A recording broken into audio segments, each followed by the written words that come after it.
in America. And of course, all the patriots were up in arms about it. But this came up to bill every October, in the beginning of October, every year during the Clinton era. Every year it was shut down. Every year they were like, hell no, that's the most unconstitutional bill I've ever heard of. So in this way, I knew that they were going to need a reason. They were obviously going to need a reason to force this thing into action. Every time it came up, they shut it down. So when they railroaded the W into office, that was when I knew. Now, if you know the story of Dune, then you'll understand our story a little more, because Bush is like the evil emperor's son, and Obama as the good emperor's son. You know, he was here to soften us all up, and now Obama's coming to save us. So when the W was railroaded into office, I said, there's going to be a major terrorist attack to forward this Homeland Security bill. And I knew that it would take about 2 weeks of people's reaction time for the event. So I said in the middle of September there's going to be a major terrorist attack in 2001. I have been talking about it for a number of years because I expected it all during the Clinton era. But when the W was forced into office, I knew that would be it. So I went, and just like a group of people like you, and I said, hey, there's going to be a major terrorist attack on 9/11, and I chose that date because that was the date HW announced the New World Order for the first time publicly. And I know how ritual these people are. So I chose that date, just basically random, but knowing that there was a purpose to it, and saying, okay, on 9/11 there's going to be a major terrorist attack. Don't freak out. This is for your reaction. Those were my words. And when it happened, I actually had a whole line of people at my door going, how did you know? And I'm like, I don't know how I know. I'm just following the script that I believe, that I understand. And so I'm coming to give you the rest of this story because I followed that prediction up with, well, W will be the last American president. Now, one thing I want to get over to you is how miraculous the story has been. And I think it's in the miracles of how this all falls together that makes it really the true story. Because if I were just giving you this data and facts and everything and saying, well, this is just the science that I've been figuring out, it's not. I have not gone looking for any of this information. It keeps coming and finding me, and I feel like I am required to share it with you. Because when I had the 9/11 prediction, I didn't tell anyone. I told people at a party, you know. And I think I might have been able to change the world if I had said something. So I have new predictions for you, and I've continued with my predictions, and I have not been wrong yet. My latest one was public. It was on 10/13. And I decided to make this one public just to test my hypothesis and make it all public. No one seemed to notice. So I, for 2 years, went around talking about 10/13 and explaining the significance of this to the Templars. And then on 10/13, as I predicted, I never know what's going to happen. And that's where I hope people will take my knowledge and apply it to a more real-world scenario. Because I didn't know they were going to hit the Twin Towers. I just knew they needed a terrorist attack and that they'd do it on this day. 10/13, I could have put together, I could have realized that 10/13 is the day the Templars were all killed. In 1307, Pope Clement and King Philip came together and said, let's kill off these Templars. They're too rich and powerful. And it was on 10/13 that they killed the Templars. So this is a ritual date for the Templars, and the Templars are the prefab of the Freemasons that are ruling our nation today. So I used their dates to make my predictions because I'm watching them. And it wasn't simply that 10/13 was just there. If you notice, the Pentagon's cornerstone was dated to 9/11, 1941. It just happened to be hit on 9/11, 2001. And I did have data showing that the Twin Towers cornerstone, which was Masonically laid in both cases, also was dated to 9/11. And actually just realized that Captain William Morgan, who exposed the Freemasons for the first time and was ritually murdered back in the 1700s, was also killed on 9/11.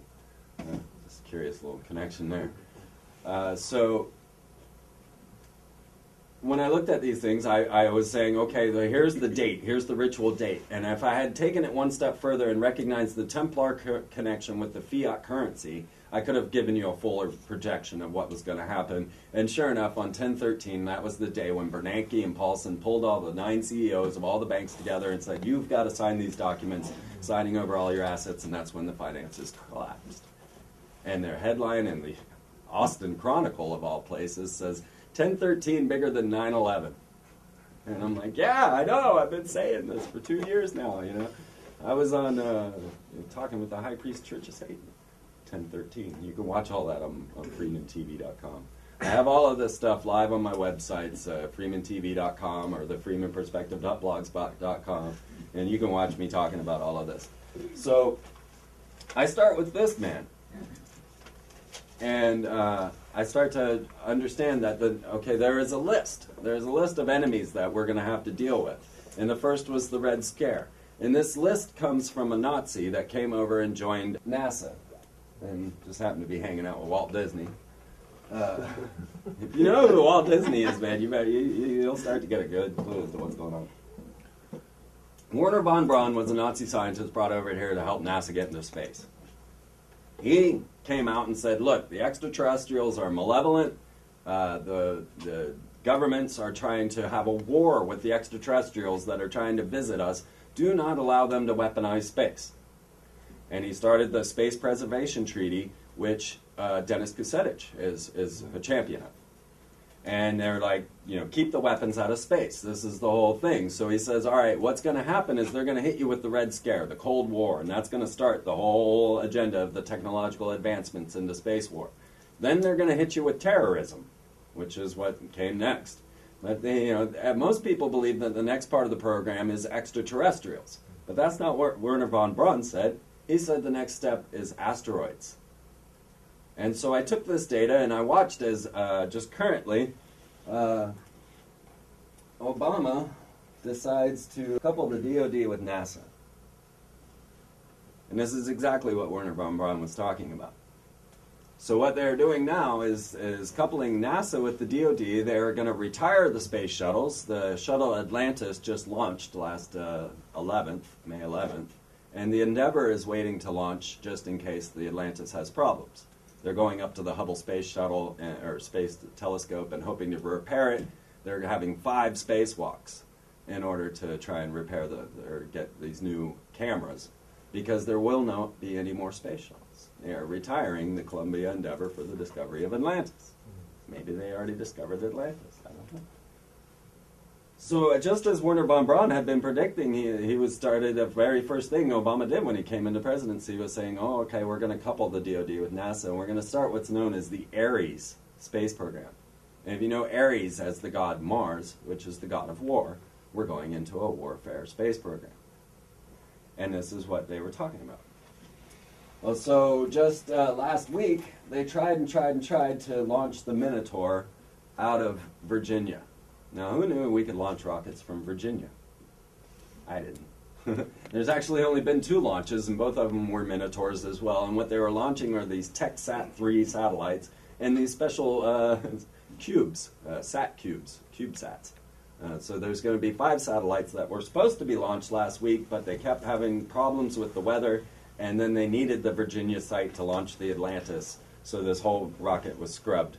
But they will be launching this Minotaur space-based weaponry out of Virginia sometime soon. The question comes, who is Barack Obama? Who is this guy?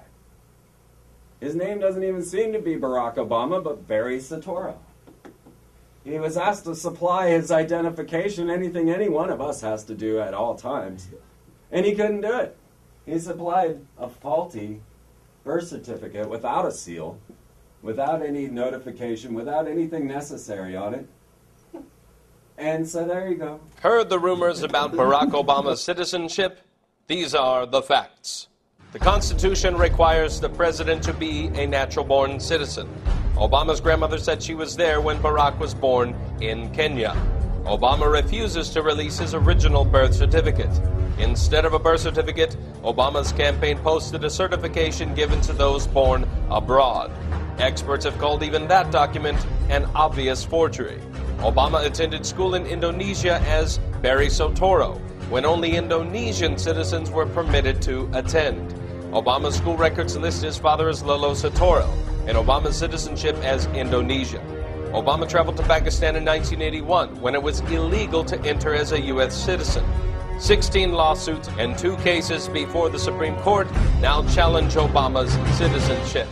fact, our Constitution still matters. So when I stated that George Bush would be the last American president, this is what I meant.